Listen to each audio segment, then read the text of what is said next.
শুনতে পাচ্ছ তোমরা? হাত তোলো। ঠিক আছে।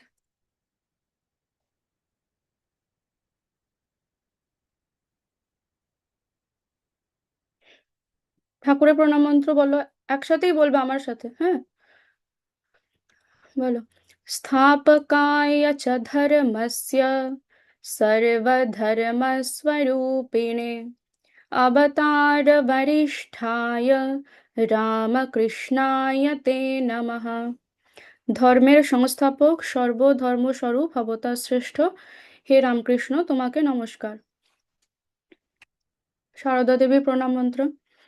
यथाग्निर्दाहिका शक्ति रामकृष्णे स्थिता हि या सर्वविद्यास्वरूपान्तां शारदां प्रणमाम्यहम्।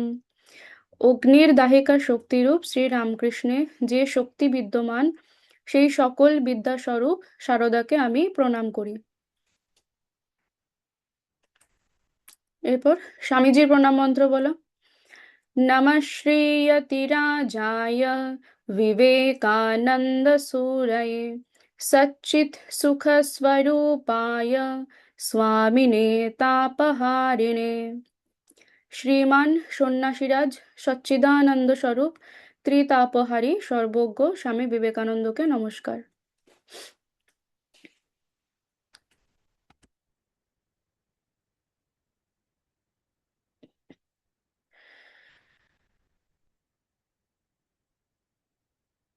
আজকে আমরা একটা ঐতিহাসিক ঘটনার কথা জানবো। হুম।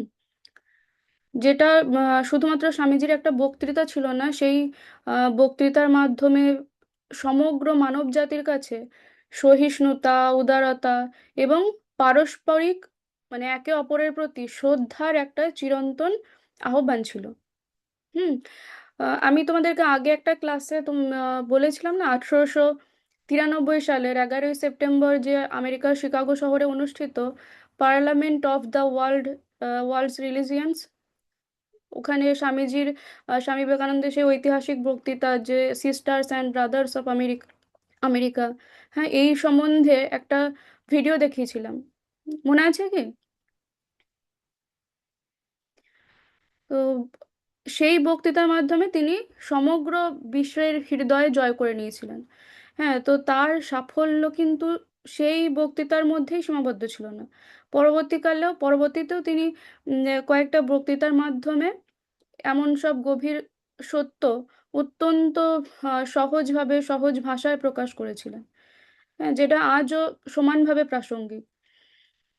তো পার্লামেন্টে 11ই সেপ্টেম্বর থেকে বক্তৃতা শুরু হয়, 27শে সেপ্টেম্বর পর্যন্ত বক্তৃতা চলে। তো তার মধ্যে 11ই সেপ্টেম্বরের পর 1893 সালের 15ই সেপ্টেম্বর আবার একটা বক্তৃতা হয়।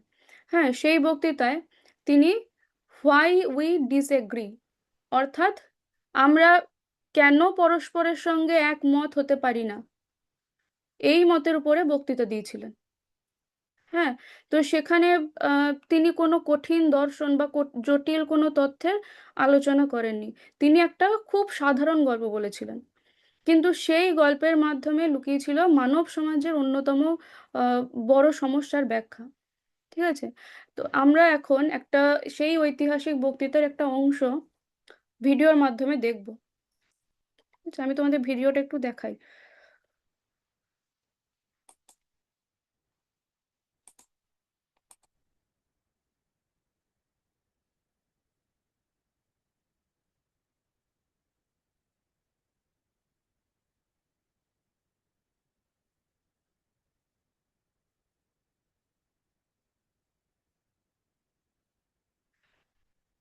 শুনতে যদি আম, শুনতে পাও তাহলে একটু হাত তুলে তুলে দিও, হ্যাঁ, তাহলে আমি বুঝতে পারবো শুনতে পাচ্ছো। দেখো ভিডিওটা।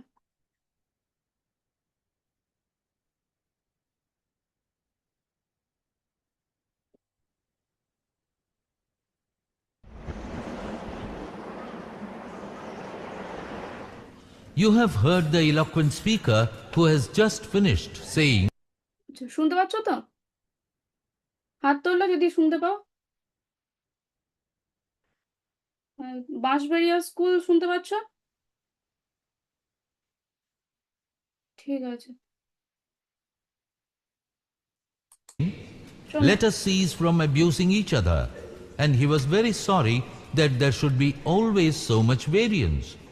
But I think I should tell you a story which would illustrate the cause of this variance. A frog lived in a well.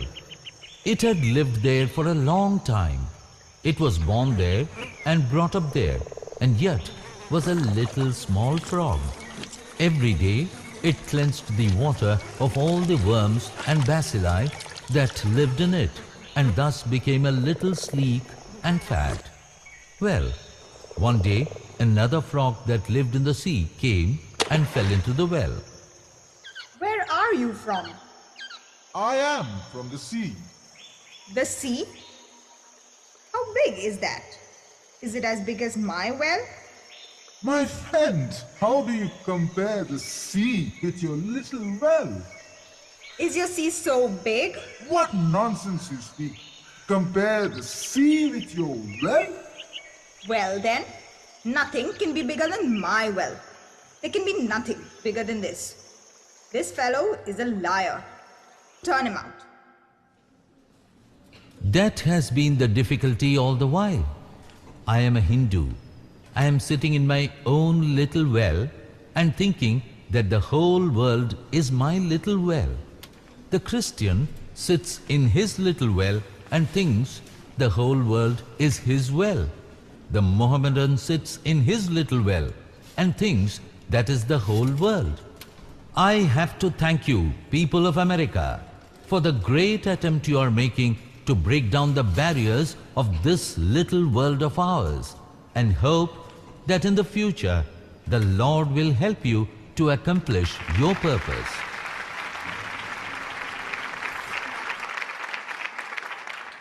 Sectarian তো ভিডিওটায় কি দেখলাম আমরা? দেখলাম কি যে স্বামীজি কি সুন্দরভাবে, দেখো এখানে কুয়োর ব্যাঙ এবং সমুদ্রের ব্যাঙের গল্পের মাধ্যমে মানুষের সংকীর্ণ মানসিকতার ছবি তুলে ধরেছেন। হুম। তো স্বামীজির আগে যিনি বক্তা ছিলেন, তিনি তার বক্তৃতা শেষ করার পর যখন স্টেজ থেকে নেমে গেলেন, তারপর স্বামীজি ওনার বক্তব্য শুরু করলেন। তিনি বলছেন যে যিনি এইমাত্র অত্যন্ত সুন্দর বক্তৃতা শেষ করলেন, তিনি বললেন যে আসুন আমরা পরস্পরের নিন্দা করা বন্ধ করি। হ্যাঁ, তিনি অত্যন্ত দুঃখ প্রকাশ করলেন যে মানুষের মধ্যে সবসময় এত মতভেদ, এত বিরোধ কেন থাকে। তো স্বামীজি বলছেন যে আমি মনে করি এই মতভেদের প্রকৃত কারণ বোঝাতে একটা ছোট গল্প বলা উচিত। হ্যাঁ, আমি এখন আপনাদের একটা ছোট গল্প বলবো। দিয়ে উনি এই দুটো ব্যাঙের কথোপকথনের গল্পটা বলতে শুরু করলেন। তো একটা ব্যাঙ ছিল, সে কুয়োয় বাস করতো। হ্যাঁ, বহুদিন ধরে সে সেখানেই থাকে, সেই কুয়োতেই তার জন্ম হয়েছে, সেখানেই সে বড় হয়েছে, সেখানকার ওই জীবাণু পোকামাকড় এইসব খেয়েই সে বড় হয়েছে। এবার কি একটা ছোট ব্যাঙ একটা ব্যাঙ দিয়ে সমুদ্র থেকে হঠাৎ সেই কুয়োতে এসে পড়ে। তো কুয়োর ব্যাঙটা এসে তখন কুয়োর ব্যাঙটা ওই সমুদ্রের ব্যাঙটাকে জিজ্ঞেস করছে যে তুমি কোথা থেকে এসেছো।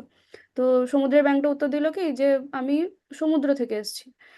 এবার কুয়োর ব্যাঙ বলছে যে সমুদ্র সেটা কত বড়, আমার এই কুয়োর মতো বড়? তো এই বলে সেই কুয়োর ব্যাঙটা এক প্রান্ত থেকে আরেক প্রান্ত লাফ দিচ্ছে।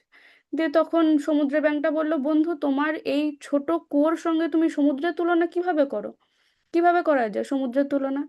তখন কুয়োর ব্যাঙটা বলছে, আরো আবার একটা বড় লাফ দিয়ে বলছে, তবে কি তোমার সমুদ্র এত বড়? তখন আহ সমুদ্রের ব্যাঙটা উত্তর দিল যে কি আজব কথা বলছো তুমি, তোমার কুয়োর সঙ্গে সমুদ্রের তুলনা হয় নাকি? তো তখন কুয়োর ব্যাঙটা বললে কি যে অসম্ভব, এটা হতেই পারে না, আমার কুয়োর থেকে বড় কিছু হতে পারে না, এটাই সবচেয়ে বড়। হ্যাঁ, দিয়ে ওই কুয়োর ব্যাঙটি ওই সমুদ্রের ব্যাঙটিকে মিথ্যাবাদী বলে সেই কুয়ো থেকে বের করে দিল। তো এই ছোট গল্পটার মাধ্যমে স্বামীজি কিন্তু একটা অসাধারণ সত্য প্রকাশ করেছেন, কি যে কুয়োর ব্যাঙটা ও কিন্তু খারাপ ছিল না। হ্যাঁ, কিন্তু সে শুধু তার নিজের অভিজ্ঞতার সীমার বাইরে কিছু কল্পনাই করতে পারতো না। তাই সে বিশ্বাস করতেই পারেনি যে একটা ছোট কুয়োর বাইরেও একটা এত বিশাল সমুদ্র থাকতে পারে।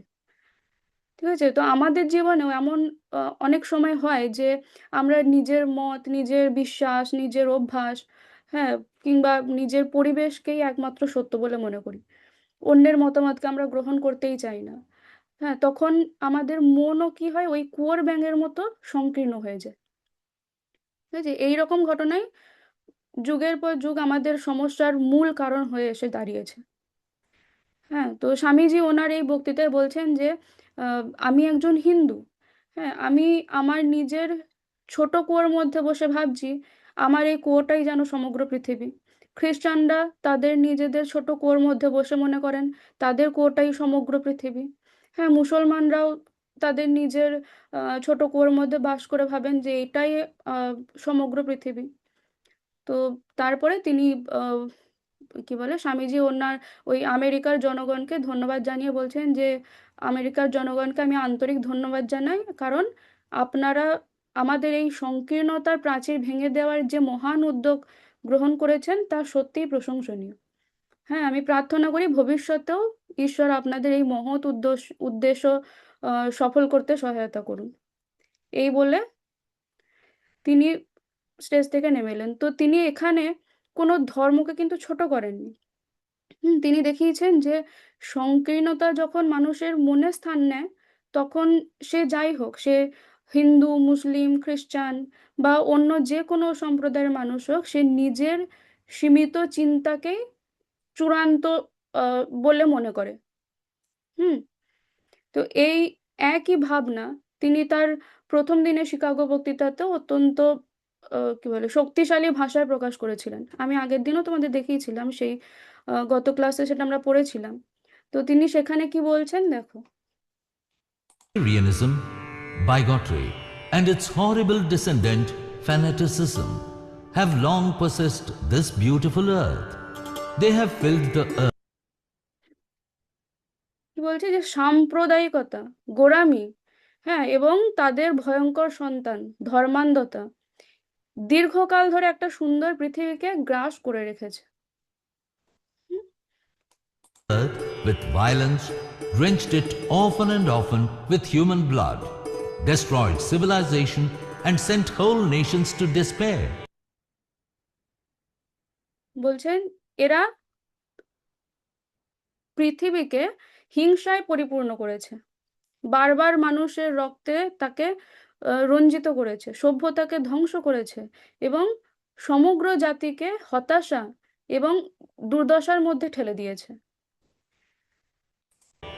Had it not been for these horrible demons, human society would be far more advanced than it is now. বলছে এই যে ভয়ঙ্কর দানবগুলো যদি না থাকতো, তবে মানব সমাজ আজকের তুলনায় বহুগুণ বেশি উন্নত হতে পারতো। But the time is come, and I fervently hope that the bell that tolled this morning in honor of this convention may be the death knell of all fanaticism, of all persecutions with the sword or with the pen, and of all uncharitable feelings between persons wending their way to the same goal. কিন্তু স্বামীজি বলছেন যে কিন্তু আমি বিশ্বাস করি এখন আমাদের সময় শেষ হয়ে এসেছে। এখন তাদের সময় শেষ হয়ে এসেছে।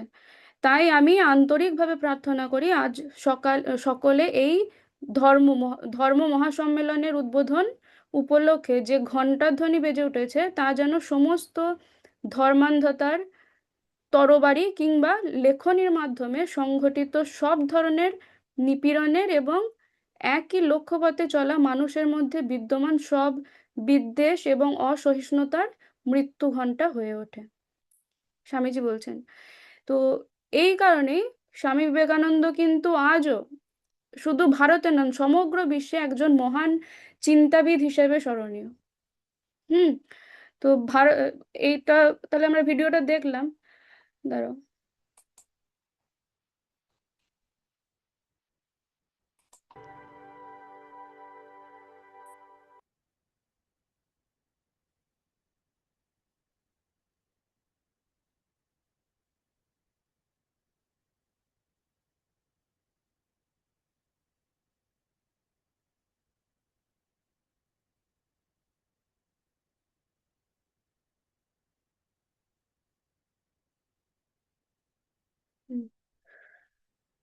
তাহলে গল্পটা তোমরা শুনলে, হ্যাঁ।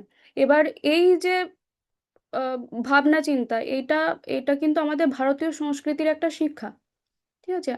আমরা যদি উপনিষদে দেখি, উপনিষদে একটা সুন্দর মন্ত্র আছে, সেখানে কি বলছে, অয়ম নিজঃ পরো বেতি গণনা লঘু চেতসা উদারচরিতানাম তু বসুধৈব কুটুম্বকম। হুম, তোমরা একবার বলো, অয়ম নিজঃ পরো বেতি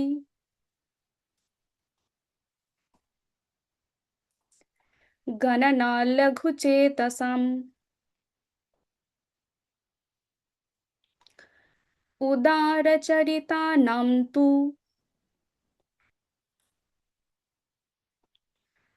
বসুধৈব কুটুম্বকম। এটা একটা উপনিষদের মন্ত্র। হ্যাঁ। তো দেখো এর অর্থটা কি বলছে, যে এইজন আমার ওইজন তোমার, এইভাবে ভাবা সংকীর্ণ মানুষের লক্ষণ। উদার চরিত্রের মানুষের কাছে সমগ্র পৃথিবী একটি পরিবার। এটাই শ্লোকটার অর্থ।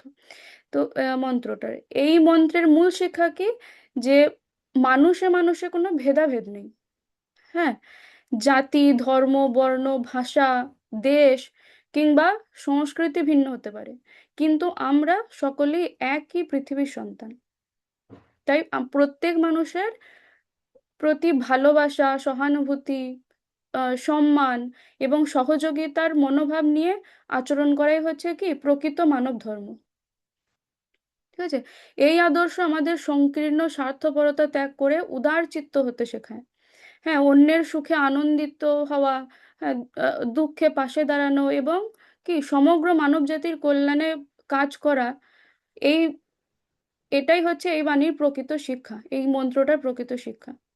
হ্যাঁ, বর্তমান বিশ্বে যেখানে নানা কারণে মানুষে মানুষে বিভেদ, সংঘাত, অসহিষ্ণুতা বৃদ্ধি পাচ্ছে, সেখানে বসুধৈব কুটুম্বকম এর আদর্শ শান্তি, সম্প্রীতি এবং কি বিশ্ব ভ্রাতৃত্বের প্রতিষ্ঠার একটা অনন্য পথ নির্দেশ করছে। বসুধৈব কুটুম্বকম। হুম। তাহলে কি সমগ্র পৃথিবী হচ্ছে একটা পরিবার, এইটাই। তো এই একই আদর্শকে স্বামীজি তার জীবন এবং বাণীর মাধ্যমে সমগ্র বিশ্বের সামনে তুলে ধরেছিলেন। হ্যাঁ, তিনি এমন একটা পৃথিবীর স্বপ্ন দেখতেন যেখানে ধর্ম মানুষের মধ্যে ভেদ সৃষ্টি করবে না। হ্যাঁ, বরং ধর্ম মানুষকে তাদের আরো উদার, আরো মানবিক, আরো সহিষ্ণু করে তুলবে। হ্যাঁ, তার মতে সব ধর্মের লক্ষ্য কিন্তু একটাই, সেটা যে ধর্মই হোক না কেন, সব ধর্মের লক্ষ্য একটাই, কি মানুষ মানুষকে সত্য, প্রেম এবং ঈশ্বরের পথে পরিচালিত করা।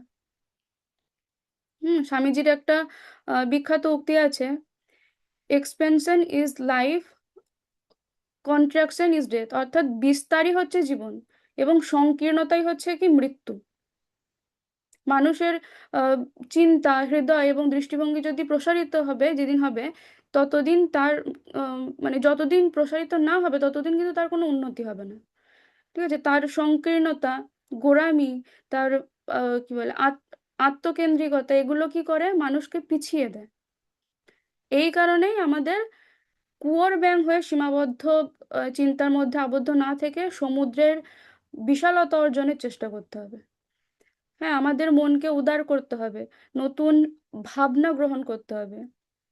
ঠিক আছে। এবং অন্যের মতামত এবং অন্যের বিশ্বাসকে সম্মান করতে শিখতে হবে। হুম। আমাদের আজকের পৃথিবীতে নানা কারণে মানুষে মানুষে বিভেদ সৃষ্টি হচ্ছে, তখন কুয়োর ব্যাঙের এই ছোট গল্পটাই কিন্তু আমাদের নতুন করে ভাবতে শেখায়, যে এটি আমাদের মনকে, আমাদের মনে করিয়ে দেয় যে সত্যকে জানতে হলে নিজের সেই ছোট গণ্ডি থেকে বেরিয়ে আসতে হবে। হ্যাঁ, ভিন্ন মতকে শ্রদ্ধা করতে হবে, সকল মানুষকে আপনজন হিসেবে গ্রহণ করতে শিখতে হবে। তবেই কিন্তু আমরা স্বামী বিবেকানন্দের স্বপ্নের সেই আহ, মানবিক, উদার এবং সম্প্রীতির পৃথিবী গড়ে তুলতে পারবো। ঠিক আছে।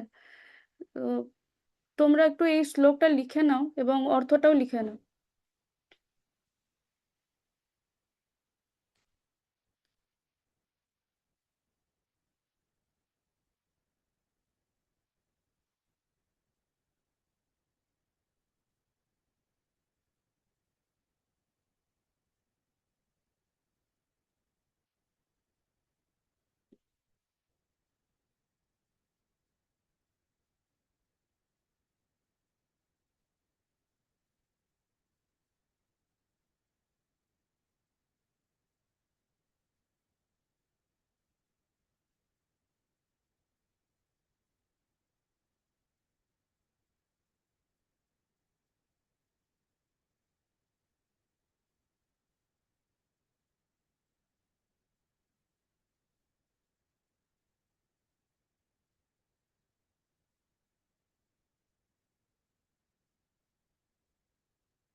লেখা হয়েছে? হাত তোলো লেখা হয়ে গেলে।